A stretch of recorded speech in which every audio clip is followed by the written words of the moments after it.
हाल ही में मुझे एक मूवी दिखी इयोन फ्लक्स, जो अमेरिकन साइंस फिक्शन मूवी है। कुछ खास तो नहीं है, बट ये मूवी मुझे थोड़ी बहुत पसंद आई क्योंकि इसमें जो साइंटिफिक ग्राफिक्स यूज़ किए गए वो बहुत ही अच्छे और एक्शन भी अच्छा है। चलो लेट्स प्ले द इंट्रो।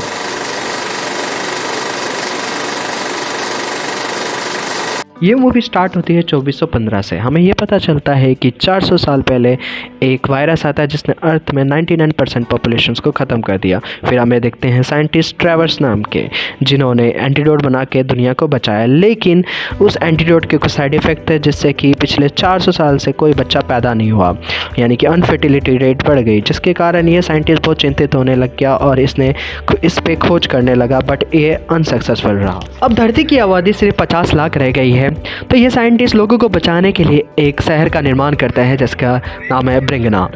ये साइंटिस्ट पिछले 4 सालों से इस शहर पर राज कर रहा है। कुछ लोग ऐसे भी हैं जो इसके विरोध हैं, इसे पसंद नहीं करते, जिन्हें ये मोनिकन्स कहते हैं। हम देखते हैं इयोन फ्लक्स को, जो एक मोनिकन थी जिसके पास टेलीपाथ की टेक्नोलॉजी थी। वो अपने लीडर से कांटेक्ट करती थी, जिसे मिशन दिया गया था ट्रेविस के सर्वेलेंस स्टेशन को उड़ाने का। फिर हम देखते हैं उसकी छोटी बहन को, जिसका नाम लूना था। लूना अपने बहन से बहुत प्यार करती थी और उसे अपने डिनर पर बुलाती है, बट वो बहाना बना के चली जाती। उस रात इयोन फ्लक्स सभी को चकमा देते हुए सर्वेलेंस टेक्नोलॉजी को उड़ा देती है, जिसमें सिटी के सभी रहने वालों की तस्वीर दिखती थी। उसके बाद वो अपने बहन के घर जाती है। उसे यह पता चलता है कि ट्रैवल के आदमी ने उसके बहन को मार दिया है क्योंकि उस पर मोनिकन होने का शक था। लूना के अलावा इयोन का कोई नहीं था। ट्रैवल के लिए उसके मन में और नफरत पैदा हो जाती है। फिर कुछ समय बाद मोनिकन्स के लीडर उसे मिशन असाइन करते हैं और इस बार ट्रैवल को मारने के लिए पूरा प्लानिंग था। वो इयोन के बॉडी में हेडक्वार्टर का मैप इंजेक्ट कर देते हैं। इस मिशन में उसकी दोस्त सिथेंद्रा भी शामिल थी। सिथेंद्रा इस मिशन के लिए अपने पैरों को हटाकर हाथ लगवा लेती है। इसका मतलब कि उसके पास 4 हाथ थे। वे दोनों ट्रेवर्स के हेडक्वार्टर की ओर बढ़ने लगते हैं और उसी समय बाद उन्हें वार्निंग दिया जाता है आगे न बढ़ने की। दोनों सिक्योरिटी को चकमा देते हुए आगे बढ़ती रहती हैं और ये इस मूवी का सबसे बेहतरीन एक्शन सीन है या माय फेवरेट सीन है। इसमें सितंद्रा को चोट लग जाती है, फिर वो नुकीले घास पे गिर पड़ती है और वो घायल हो जाती है। फिर यहाँ पे हम देखते हैं इयोन भी बाल बाल बचती है नुकीले घास में गिरने से, क्योंकि सितंद्रा उसे बचा लेती है। यहाँ से ये दोनों अलग हो जाते हैं। फिर इयोन मैप को फॉलो करने लगती है, अपने रिंग से कुछ स्टोन गिराती है और आगे बढ़ जाती है। उसके बाद हम ट्रैवर को देखते हैं, जो मोनिकन्स के बढ़ते हमलों पर मीटिंग कर रहा था। ट्रैवर का भाई और इन सभी को मोनिकन्स को ख़त्म करने के लिए कहता है। बाकी लोग उससे सहमत नहीं होते हैं। उससे पहले दोनों में बहस होने लगे। ट्रैवर मीटिंग को ख़त्म कर देता है, जो ओरिन को अपने बिहेवियर चेंज करने को कहता है। उसके बाद टेस्ट के रिजल्ट के बारे में पूछता है, जो हमेशा की तरह अच्छे नहीं थे। इयोन को रियलाइज़ होता है कि मैप उसे गलत रास्ता दिखा रहा है। सिक्योरिटी उस पर हमला कर दे, सबको मारकर वे ट्रैवर के पास आती है।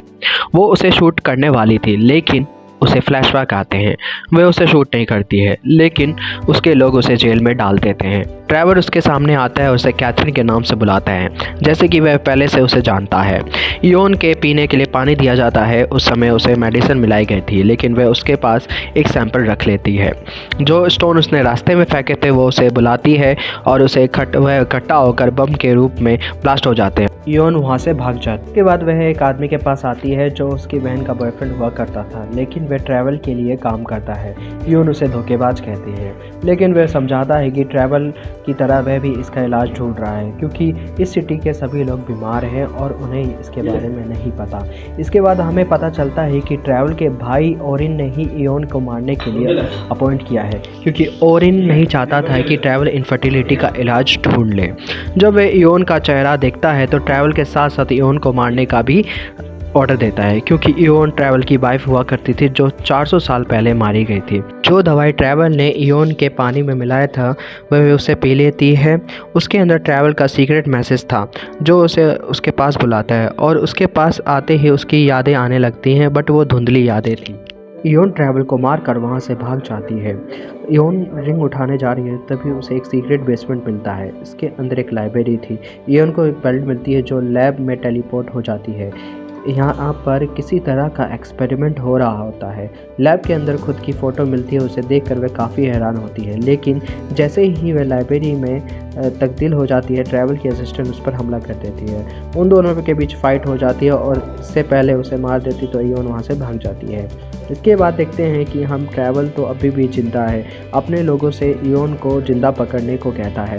दूसरी तरफ हम ओरिजिन सबसे मिलकर बात कर रहा होती है। ट्रैवल पहले जैसा नहीं रहा, तो वह मोनिकन की हेल्प कर रहा है, इसलिए ट्रैवल को चेयरमैन की कुर्सी से हटा देना चाहिए। इयोन इसके बाद अपने आप से सवाल पूछने लगती है, वह कौन है, उसे ये फ्लैशबैक क्यों आ रहा है। लेकिन सितंद्रा उसे मिशन में फोकस्ड और ऑर्डर को फॉलो करने के लिए कहती है, लेकिन इयोन ट्रैवल की सच्चाई जानना चाहती है, इसलिए वह मिशन को अडॉप्ट कर देती है। सितंद्रा उसे मना करती है और धमकी देती है, मगर दोनों के बीच फाइट स्टार्ट हो जाती है। इयोन उसे बेहोश कर देती है और पैर उसके हाथ पर बांध देती है। इयोन की नज़र उड़ते हुए बलून पर पड़ती है और उस पर एक रोप शूट कर देती है, लेकिन वह निशाना चूक जाता है। इसके बाद अपनी जान को खतरा डालकर उस बलून पर कूद जाती है। वह रोप के सहारे चढ़ती है और अंदर आके एक बूढ़े आदमी को देखती है। वो बूढ़ा उसका वेलकम करता है, जैसे कि वे एक दूसरे को जानते हैं। और यहाँ एलोन को पता चलता है कि एयर बलून में लोगों के डीएनए को स्टोर किया जाता है, जिसके बाद उनके क्लोन बनाए जाते हैं। और शहर में किसी भी बच्चे की जन्म नहीं दिया है, बल्कि सभी एक क्लोन है। ऐसे ही लीना भी इस दूसरा जन्म हो चुका है। इयोन उसके पास जाती है, लेकिन यह एक छोटी बच्ची थी। ट्रैवल को पता चलता है कि ओरिन ने ही लूना का मर्डर करवाया है, क्योंकि 400 साल में सिर्फ वही थी जो बिना क्लोनिंग टेक्निक के बच्चे को जन्म देने वाली थी। ट्रैवल को इसी फर्टिलिटी का इलाज ढूंढ रहा था, लेकिन उसका भाई ये नहीं चाहता था। यहाँ से खुलते हैं असली पत्ते।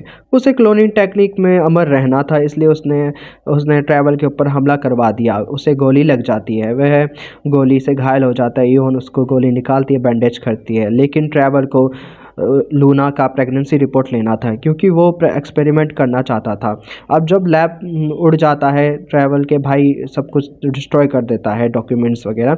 इयोन उसे कहती है कि तुम इसका इलाज ढूंढ सकते हो, सबसे पहले क्लोनिंग टेक्निक को रोकना होगा। इयोन कहती है। इयोन एयर बलून को डिस्ट्रॉय करना चाहती थी, जिसमें लाखों लोगों का डीएनए था, बट ट्रैवल उसे रोकता है, कहता है कि इससे प्रजाति रुक जाएगी। जिससे दूसरी तरफ सेंथेंद्रा के लोग उस पर नज़र रख रहे हैं, ताकि ट्रैवल को गोली मार सके। अभी ओरिन ट्रैवर और इयोन को पकड़ लेता है, और यहाँ पे हमें पता चलता है कि ट्रैवर ओरिन ने कितनी महिलाओं को मारा है। कहता है कि लूना ही प्रेगनेंसी नहीं थी, कि इतनी कितने इंसान थे जो नेचुरली प्रेग्नेंट थे, मैं बस भाई आपका एक्सपेरिमेंट रोकना चाहता था। यहाँ पे हमें सच्चाई पता चलती है। अब यहाँ पे सितंद्रा से कांटेक्ट करती है हमारी इयोन बाय द टेलीपोर्ट के द्वारा, और सारी सच्चाई बता देती है। तभी सितंद्रा और इनको गोली मार देती है। फिर उसके बाद यहाँ से बेस्ट एक्शन सीन स्टार्ट हो जाता है इस मूवी का। यहाँ पे फिर सितंद्रा की लोकेशन पता कर लेता है और इनसे गोली मार देता है। फिर यहाँ पे अपने भाई को गोली मारने से मारता है, बट उससे पहले लूना उसको मार देती है। फिर यहाँ पे लूना कहती है अब मुझे उस डीएनए बलून को फोड़ना होगा, और वो बॉम्ब प्लांट करने लग जाती है। अब उस बूढ़े को देखकर वो याद करने लगती है कि यही वो व्यक्ति है जिसने मेरा डीएनए स्टोर किया था, ताकि मैं दोबारा जन्म ले सकूं। तो बूढ़ा कहता है कि अब मुझे बचने का कोई हक नहीं है, अब तुम डिस्ट्रॉय कर दो। तो ये बलून नीचे गिरता है और ये एक दीवार पर जाकर टकरा जाता है और सारी बाउंड्री तोड़ देता है। हमें पता चलता है कि उस बाउंड्री में नेचुरली जीवन है, जो पहले बताया गया था कि अब नहीं था, अब वो है। अब नेचर अपने आप ही हो चुका है। सो लाइक कीजिए, कमेंट कीजिए, सब्सक्राइब कीजिए मेरे चैनल को। Good bye.